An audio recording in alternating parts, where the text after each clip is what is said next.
ओम साई राम मित्रों, आज हम आप लोगों से बात करने वाले हैं कि इस कलयुग में साईं क्यों प्रासंगिक हैं और साईं की प्रासंगिकता किस लिए होनी चाहिए।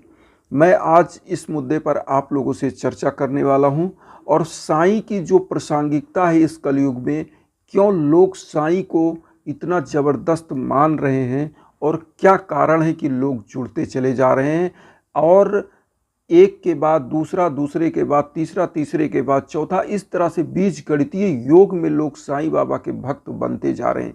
तो हम आप लोगों से विस्तार से चर्चा इस बारे में करने वाले हैं और आप भी ब्लॉग पर सुनिए। बहुत ही अच्छा टॉपिक और बहुत ही ज़बरदस्त आपको भी एक नॉलेज मिलेगा। साईं क्यों प्रासंगिक है इस कलयुग में, क्या कारण है। तो मित्रों, शुरू करते हैं इस ब्लॉग को और आप समझिए कि साईं क्या है।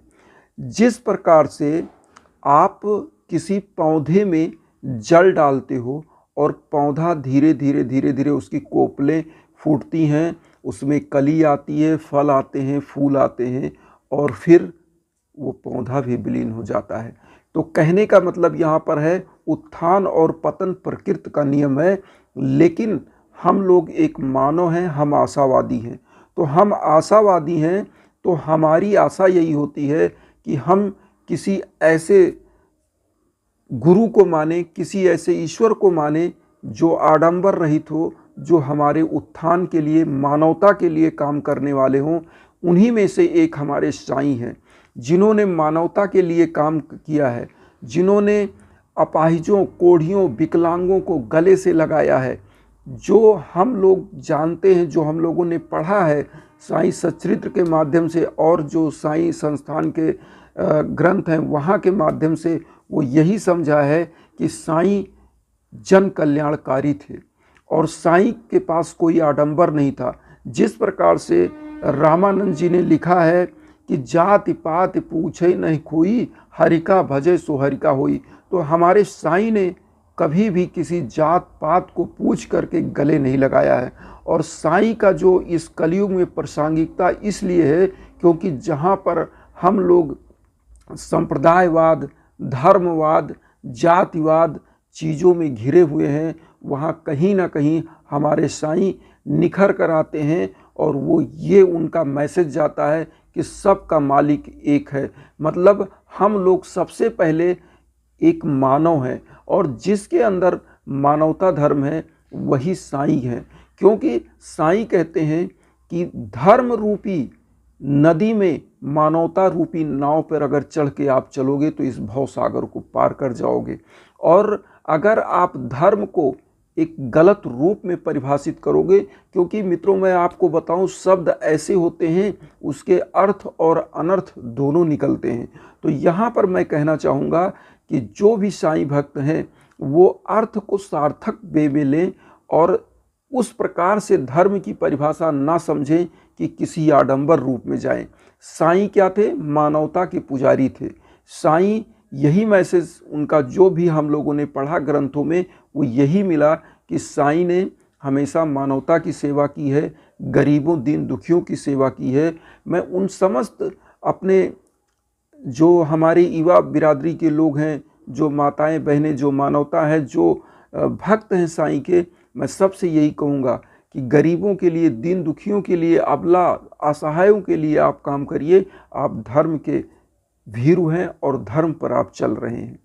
क्योंकि हमारे साईं का जो भी इस तरीके का काम करता है, साईं उस पर प्रसन्न होते हैं। साईं कहते हैं कि आप गरीबों को अगर एक रोटी का निवाला अगर एक दिन देते हो तो मैं आपको 1000 निवाले पैदा कर दूंगा, 1000 हाथ से मैं दूंगा। साईं का जो सबसे बड़ा श्रद्धा यही है कि आप गरीबों का सेवा करिए, आप दान करिए, आप दशांश निकालिए, आप मुस्लिम हैं तो 4 ईशांश निकालिए। इसी प्रकार से आप गरीबों की सेवा करिए। और जो युवा अगर धर्म भीरू, क्योंकि धर्म का मतलब क्या है? धर्म के 10 लक्षण है और मैं आपको बताना चाहूँगा जो धर्म के 10 लक्षण हैं उसमें आपको दया, क्रोध और इन सब आक्रोध की भावना लानी है। और आपको करना क्या है कि अपने मानवतावादी जो हमारे विचार हैं उसको आगे ले जाना है। तो हमारे धर्म के लक्षण क्या बताए गए हैं? धृत, क्षमा, दमोस्त्यज्ञम, शौच, मिंद्र निग्रह, धी विद्या, सत्य सत्य क्रोधो धर्म लक्षणा, अर्थात धृत क्षमा दया अस्ते शौच इंद्रिय निग्रह धी विद्या सत्य आक्रोध, ये 10 लक्षण है धर्म के। तो जिसके पास धृति है, जिसके पास क्षमा है, अस्तेय है, शौच इंद्रिय निग्रह है, धी और विद्या सत्य और सत्य को सुनने वाला, जिसके अंदर क्रोध नहीं है, वही धर्म के 10 लक्षण है। और धर्म किसी संप्रदायवाद, किसी जातवाद पर विश्वास नहीं करता। धर्म क्या है? मानवता। धर्म का मतलब है, धर्म एक ऐसा फल है जो आप में अगर उगता है, आपके अंदर संचारित होता है, तो आप झुक जाते हो, आप विनम्र हो जाते हो, आपके अंदर दया आती है, आपके अंदर से लोभ खत्म हो जाता है, वही धर्म है।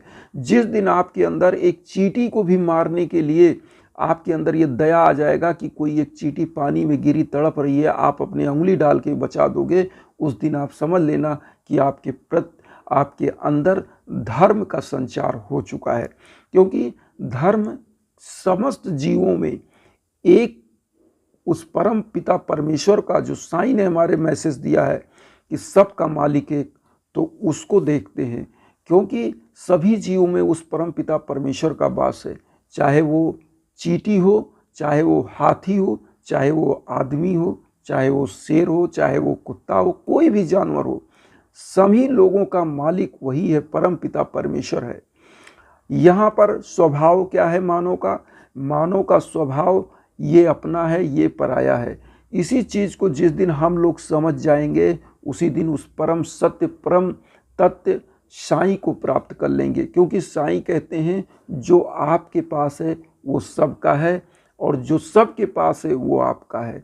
तो जिस दिन हम लोग ये भावना लेकर चलेंगे कि हम सुधरेंगे, युग सुधरेगा, हम बदलेंगे, युग बदलेगा। तो युग बदलने के लिए हम नहीं बैठे हैं, पहले हम बदल लेंगे, हम बदलें, फिर युग तो बदलता जाएगा। हम मीन्स आप सभी लोग। तो यहाँ हमारे साईं का जो मैसेज है कि मानवता रूपी धर्म को, क्योंकि साईं जो हमारे कहते हैं सबका मालिक एक है, तो सबका मालिक एक का मतलब है कि किसी की कोई धर्म बिरादरी नहीं है, सभी लोग पहले हम लोग मानव हैं। और अगर हम मानव हैं तो हमारा कर्तव्य बनता है, क्योंकि मानव, जब शब्द मानव आता है तो मानव का मतलब होता है कि दिमाग से जो संपन्न होगा, बुद्धि से जो संपन्न होगा। अब यहाँ पर मैं बताना चाहूँगा कि मानव और जानवर में अंतर क्या है।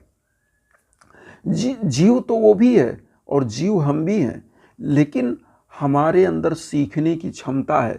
मानव क्या है कि अपनी जिज्ञासा को ताउम्र सीखता है, लेकिन जानवर सहज प्रवृत्ति से पैदा होते ही खेलना कूदना जानता है, लेकिन उसकी बुद्धि उस लेवल की नहीं होती है। इसीलिए सबसे ज़्यादा अगर बुद्धिमान कोई भी जानवर है तो वो मानव है, सबसे ज़्यादा खूंखार भी कोई जानवर है तो वो मानव है।